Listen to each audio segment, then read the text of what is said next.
પંચાળામાં મહારાસનો દિવ્ય ઉત્સવ પૂર્ણ થયો હતો. એક દિવસ સર્વાવતારી શ્રી સ્વામિનારાયણ ભગવાન સભા ભરીને બિરાજમાન હતા. સભામાં નજર કરતા મહારાજે એક વાત નિહાળી. સંતોએ માથે જે રૂમાલ બાંધ્યા હતા તે પરથી તરત જ ઓળખાઈ જતું હતું કે કોણ કઈ જ્ઞાતિનો છે અને કયા પ્રદેશમાંથી આવ્યો છે. મહારાજના અંતરમાં વિચાર આવ્યો, સત્સંગમાં તો બધા એક સમાન હોવા જોઈએ.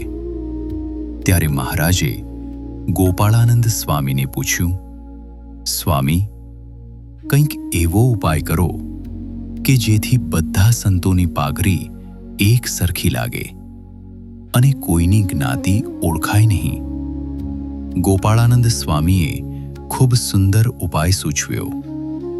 તેમણે વિનમ્રતાથી કહ્યું, મહારાજ, જો સંતો માથે ટોપી પહેરે અને તેની ઉપર ચારે ખૂણેથી સરખો એવો ચોખંડો રૂમાલ બાંધે અને તેના છેડા અંદર ખોસી દે તો બધા એક સરખા જ લાગશે. આ ઉપાય સાંભળીને મહારાજ અતિ પ્રસન્ન થયા અને બીજા જ દિવસથી તેમણે તમામ સંતોને આ રીતે રૂમાલ બાંધવાની આજ્ઞા કરી. બીજા દિવસે જ્યારે સભા ભરાઈ ત્યારે મહારાજના આદેશ મુજબ બધા સંતો માથે ચોખંડો રૂમાલ બાંધીને આવ્યા હતા. સભાનું દ્રશ્ય અતિ સુંદર અને એકરૂપ લાગતું હતું. આ જોઈને શ્રીહરિ ગદગદ થઈ ઉઠ્યા અને પ્રેમથી બોલ્યા, વાહ સંતો, હવે તમે મૂર્તિ રૂપે એક જ દેશના અને મુક્ત રૂપે એક જ જ્ઞાતિના ખરા. હવે તમારી ઓળખ દેશ કે જ્ઞાતિથી નહીં, પરંતુ ભગવાનના ભક્ત તરીકે જ રહેશે. એ જ સમયે ગોપાળાનંદ સ્વામી પણ સભામાં પધાર્યા. તેમણે પણ માથે ચોખંડો રૂમાલ બાંધ્યો હતો, પરંતુ નિયમ મુજબ તેના છેડા અંદર ખોસ્યા નહોતા. તેના બદલે બે બાજુના છેડા બહાર લટકતા રાખ્યા હતા.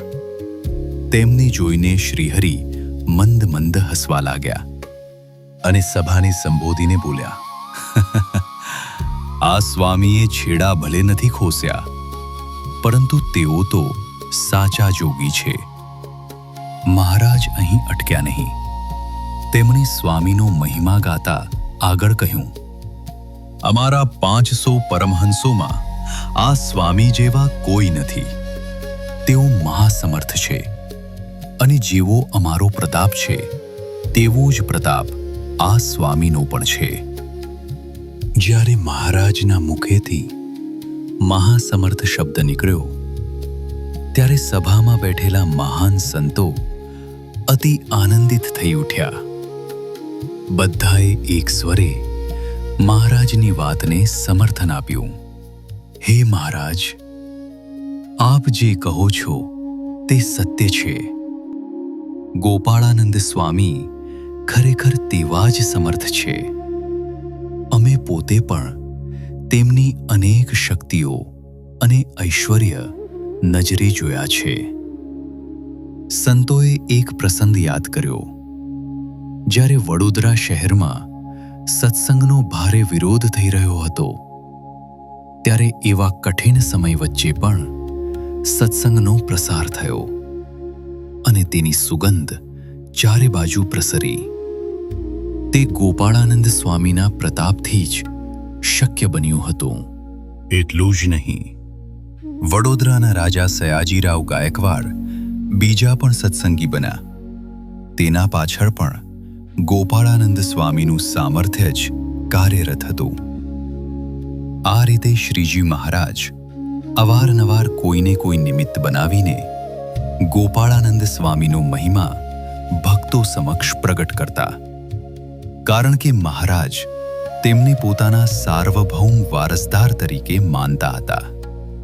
પંચાલાના આ રૂમાલવાળા પ્રસંગની યાદમાં આજે પણ ગોપાળાનંદ સ્વામીની જે મૂર્તિઓ પધરાવવામાં આવે છે તેમાં તેમની વિશેષ ઓળખ તરીકે મસ્તક પર બાંધેલા રૂમાલના બે છેડા બાજુ પર લટકતા દર્શાવવામાં આવે છે.